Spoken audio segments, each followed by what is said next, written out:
asking kind of a crystal ball in the future. I mean, this project probably won't even start at the earliest for about a decade. Correct. As far as construction goes, and that's if everything aligns, the stars align perfectly, right?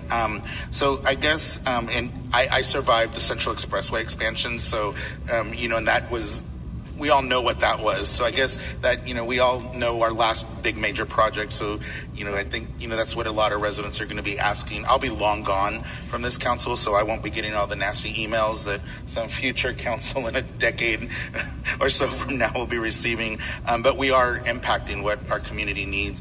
And so I know that in the slides, but can you just give us a why this versus, what would be the cost of having just redone the current 345 versus the tunneling, right. What got us here? I get what got us here, and it does make sense. It's the best option, is the hybrid option, but why not, is there a cost difference between the three?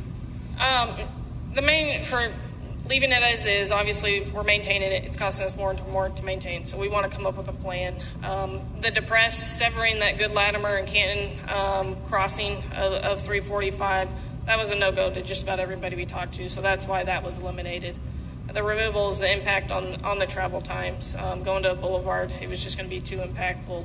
And then the elevated, although it is a little bit cheaper, it's probably maybe 10-15% cheaper than doing the hybrid.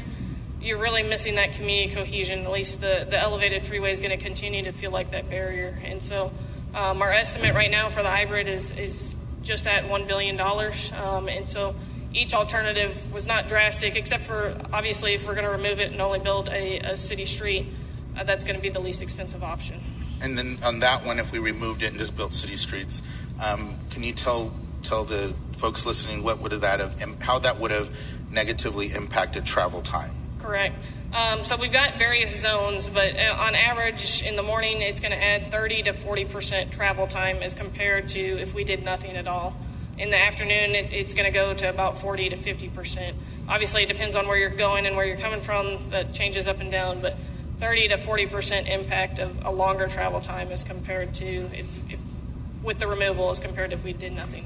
Thank you. And the only reason I asked that is because there's, quite a few people out in the world that, wanted us to boulevard the whole thing. And it sounds like a fantastic, great idea just, on concept. But when you start to tell residents that they're going to get an average of 40% time added to their commute, everybody is going to sit there and go, I don't want that, right? Yes. So they already hate an extra 5 minutes, right? So I can't even imagine what 40% extra would be.